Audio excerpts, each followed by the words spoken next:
Back, Rankin from the tight angle, snaps for the opener. A magical finish on a historical night. You know when your parents go out of town for the weekend and you tell them you're having a gathering, but it's really a party. Things get wild fast. That's the AFL right now. They called it Gather Round, but this is bigger than a gather. In a second, I'm going to tell you why it's going to change sport in Australia. We'll also do our weekend forecasting for both footy codes, plus soundbytes. I'm Patrick Stack. This is ABC Sport Daily. So I reckon Pablo Picasso called it best when he said, good artists copy, great artists steal. I was thinking about those words this week as the AFL media commenced a love-in over Gather Round in Adelaide. Somewhere, Rugby League Supremo Peter V'landys must have been fuming. Never mind that the AFL stole the concept from the NRL's Magic Round, who stole it from the UK Super League, who stole it from Rugby Sevens, who stole it from under-10 soccer gala days.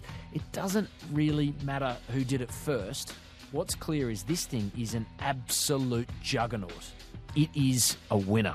One thing you can guarantee is we're about to see a litany of imitations of the imitators. If you were running cricket or netball or the A-Leagues or the NBL and you're watching this absolute money-making carnival, what do you think you're doing? If you're not on the phone to tourism bodies from each state, you're probably not doing your job. Magic Round, Gather Rounds, whatever you want to call it, it's coming to a code near you in a city to be determined. Trust us, just a matter of time. Corbin Middlemass is in South Australia for this footy festival. I feel like, I'm missing out on a killer house party and you're there and I need you to paint me a picture of the atmosphere, Corb. It is an absolute party. It's the ultimate footy festival. It's everything that the AFL wanted it to be. You sort of walk down the terrace and there's sort of people wearing all their footy colours, which is great. And we're only, at the start of the weekend. There's, still the lion's share of games ahead of us. I sort of feel a little bit like, Stacky, if I was sort of 8 or 9 years old, how would I engage with the weekend? Would it be sort of something that would appeal to me? And this would be my absolute dream as a kid, to be able to have every single team in the competition all in the one place at the one weekend. There's heaps of sort of activation sites down on the Torrens.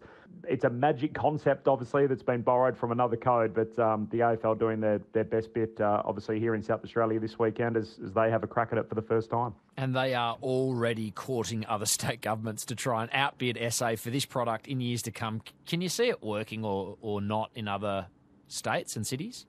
I think it needs to be in a footy heartland. So I think part of it is you need a huge crowd. So you need, one is people to travel.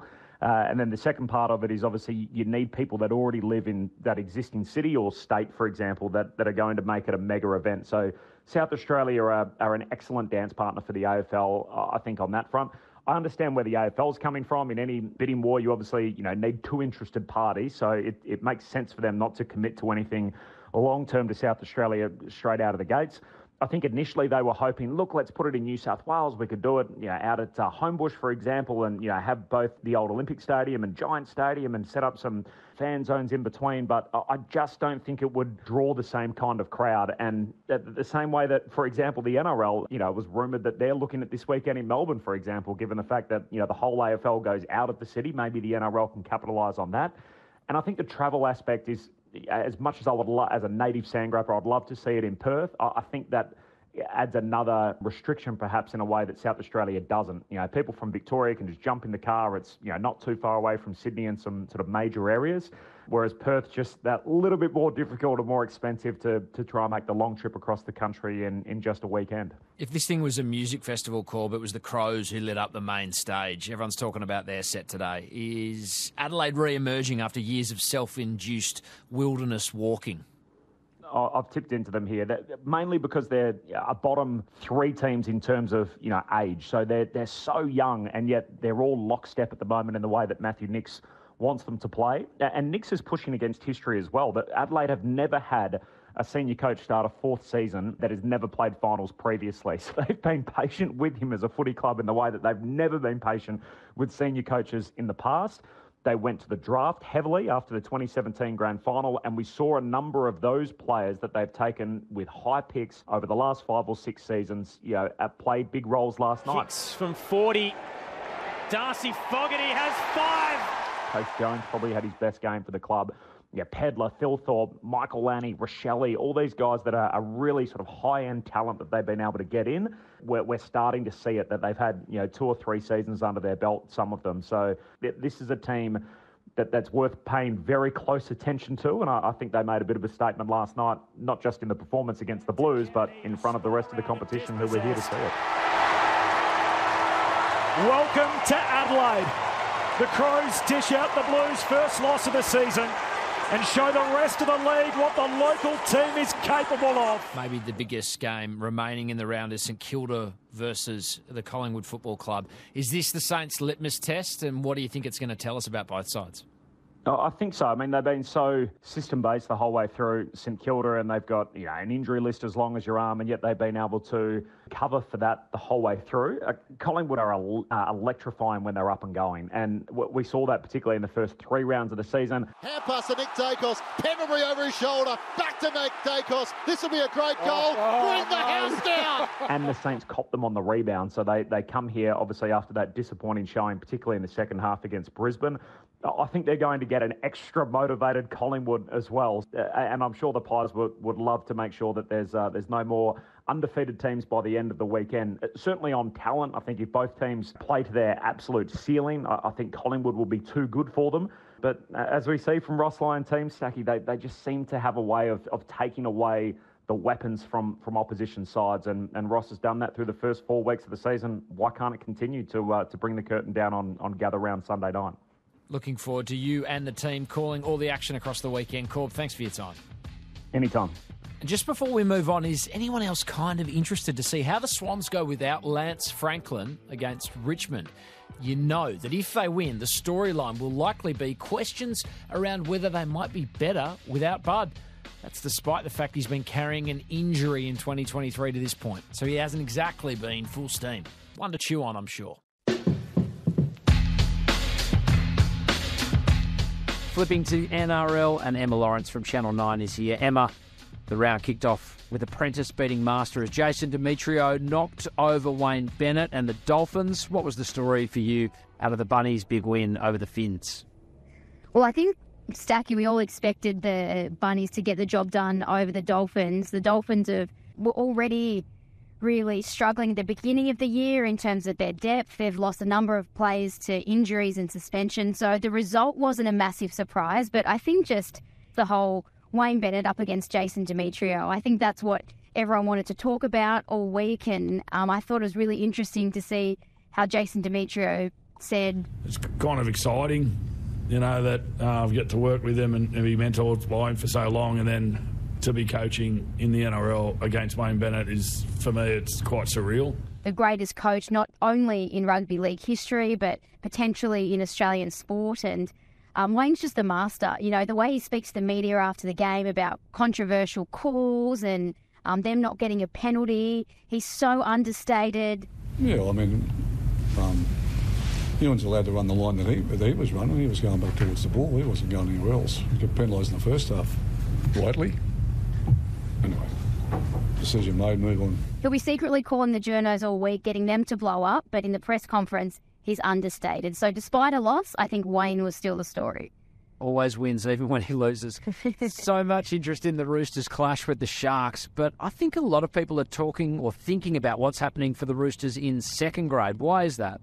Well, Angus Crichton is making his return in New South Wales Cup, so Angus had an extended period off due to mental health issues, and originally we didn't know too many details, but his dad did come out and actually had spoken to Nine and said that Angus had been diagnosed with bipolar. He had a period off and has gradually worked his way back into coming into the Roosters headquarters and training with them. So I think this is an earlier return than many expected. So he's kept pretty fit. If it goes well, hopefully it's only another few weeks until we see Angus Crichton back in first grade. So wishing him all the very best in his return. And yeah, very brave of him, I guess, to speak out and say that he needed help. So hopefully the return all goes to plan. He's hoping. I think all of Western Sydney has an eye on the Dogs-Eels clash Sunday. Why is there so much at stake here? Well, first off, they're Western Sydney rivals, two massive Sydney clubs with a long history and tradition in the game. So before you even talk about what's happening this week, A few storylines are Reid Marnie, one of the Bulldogs' big recruits. He's coming up against his former club. The Dogs also facing a lot of adversity. They're missing some of their star players for an extended period. No Josh Addo-Carr. Burton puts in a kick. Addo-Carr's running. Isaac Thompson gets there first. Oh no! Addo-Carr's caught his foot in a big divot now at Stadium Australia, and he's in all sorts of trouble. Josh Addo-Carr is writhing in pain on the ground. No Billy Yummick kick out, so their backs will be against the wall. And it's a Sunday afternoon game, so hopefully they could get a good crowd out there at CommBank. So that one should be a cracker for many reasons as well. Emma Lawrence, you're too kind for sharing your time with us. Thanks again. Thanks for having me. Time for soundbytes, and we are kicking things off with resident round ball queen Sam Kerr, who generally terrorised England as the Matildas put the world on notice with the 2-0 victory over the Euro champs in London. If Tilly's fans were throwing a party, Kerr was here to shut it down. It's obviously a really big performance from us. We've got a lot of players out, but unfortunately beating England tonight doesn't win us anything. I wouldn't be here if it did. I'd be out celebrating. But no, it's obviously really, really nice. She is not messing around. That is fierce. And speaking of strong young women, did you hear about Chicago's secret weapon in the NBA? They knocked Toronto out of the play-in tournament, and someone had the Raptors rattled when they went to the free throw line. Foul going to go against DeRozan. A chance to put it up to a 20-point advantage for Toronto. Misses the first. Did you catch that? How about this one? The 24th foul shot of the night for the Raptors. That is the daughter of DeMar DeRozan. And here's the voice you're hearing when Raptors shoot. She's screaming. Check out if you're Chicago here. Hey, she went 1 for 2, like the Raptors. Loose ball. Levine comes. Sounds like an extra in The Last of Us. The Raptors missed 18 free throws in total, their most since 1997. Expect her to feature at the Bulls matchup against the Heat. And finally, did you catch the litany of Indigenous players who revealed they'd been vilified online this week? Michael Walters and Nathan Wilson from Freo, Isaac Rankin from the Crows, Charlie Cameron from the Lions. It just sucked. But it was cool to hear coaches like Brisbane's Chris Fagan or the Suns' Stuart Dew among those speaking out on the matter. It's disgraceful. Talk to our lads have copped racial abuse, and it's just, we just have to keep calling it out. But not only that, in your lives, if you're out at the shops or you're at dinner with your mates, you just can't accept it. And I talk to Jared Harbrow a lot, like what more can we do? Well, it's educate your kids and making sure that if you hear something, you call it out. You wonder what an organisation like Meta might do to make their platforms more safe. They might have spent $5 billion on safety last year, but they also wrote $116 billion in revenue. So they've probably got capacity to throw some more resources at it. I'm Patrick Stack. This is ABC Sport Daily, produced by Poppy Penny. A reminder, you can catch every game of the NRL and the AFL live this weekend via the ABC Listen app. No commercials, just good old live sport. The link is in our show notes. Thanks to ESPN for the extra audio used in this episode. Hit subscribe for more, or try out the ABC Listen app for thousands of other podcasts, all ad-free.